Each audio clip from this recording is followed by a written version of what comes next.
ভাবতেছি মির্জা ফখরুল ইসলাম সাহেবের কপালে আসলে কি যে আছে। ঘুরে ফিরা তিনি ঘুরে ফিরে যে কথাটা বলছেন, সে একই কথা বইলা আওয়ামী লীগ সরকারটারই পতন হয়ে গেছে।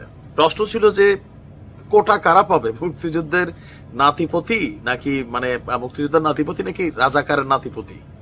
তো শেখ হাসিনা বলছিলেন মুক্তিযুদ্ধের নাতিপতিরা পাবে না, রাজাকারের নাতিপতিরা পাবে। এখন এই রাজাকার শব্দটা কেন আসছে দেখেন, আজকে আমি বলছিলাম যে আমাদের জাতীয় নাগরিক পার্টির পোলাপাইন দায়ের থেকে আসার বড় টাইপের অ্যাক্টিভিটিস কিন্তু শুরু করছে। 1971 আর 2024 এটার মধ্যে ভাই যোজন যোজন, বুঝেন তো, যোজন মানে সহস্র পথ কিন্তু এটার কি বলে যে দূরত্ব। 24-24-এর মতন, 71-71-এর মতন, কিন্তু দুইটাকে একজোট কইরা রাজনৈতিক ফায়দার যখন হাসিলের চেষ্টা করছে এই নাহিদরা, তখন মির্জা ফখরুল ইসলাম তিনি এক ব্যাখ্যা দিয়ে বসছেন। তিনি বলছেন শর্টকাটে, যারা বলে 71 ও 24 সমান তারা মুক্তিযুদ্ধ আসলে করেনি। এরপরের অংশে তিনি আরো কঠিন যে বক্তব্য দিয়েছেন, আপনারা সমকালের কিউ কার্ডে যেটা আসছে 71 ও 24 সমান, এটা মূলত তারা বলেন যারা 1971 সালে মুক্তিযুদ্ধ করেনি, উল্টো 71-এ হত্যাযজ্ঞে সহযোগিতা করেছেন।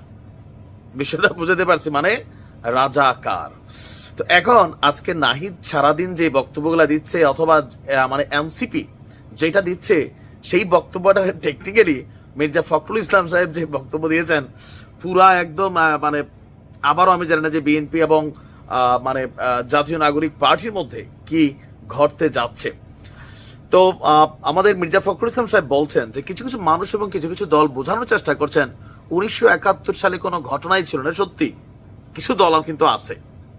9 মাস ধরে বাড়িঘর ছেড়ে কোটি কোটি মানুষ যে ভারতে আশ্রয় নিয়েছিল, সেই অবস্থান আমরা বলে যাচ্ছি। যারা সরাসরি সহযোগিতা করেছে, সরাসরি হত্যাযজ্ঞে সহযোগিতা করেছে, তারা এখন গলা উঁচিয়ে কথা বলছে। এটা কিন্তু আমরা খেয়াল করছি। বাংলাদেশের শান্তিপ্রিয় এবং ইতিহাস চেতনা সম্পর্কে যারা সচেতন, তারা প্রত্যেকেই স্বাধীনতা দিবসের গুরুত্ব অনুধাবন করতে পারবেন।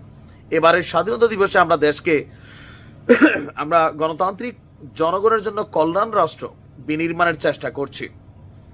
সমকালের প্রশ্ন ছিল 71-এর মুক্তিযুদ্ধ এবং 24-এর গণঅভ্যুত্থান, এটাকে মুখোমুখি দাঁড় করাতে চাইছেন, আপনার অবস্থান কি? তিনি বলছেন এইটা মূলত তারা বলেন যারা 1971 সালে মুক্তিযুদ্ধ করেননি, উল্টো 71-এ হত্যাযজ্ঞে সহযোগিতা করেছেন, তাদের কেউ কেউ এখন গলা উঁচিয়ে বলার চেষ্টা করছেন 71 সালে কিছু হয়নি।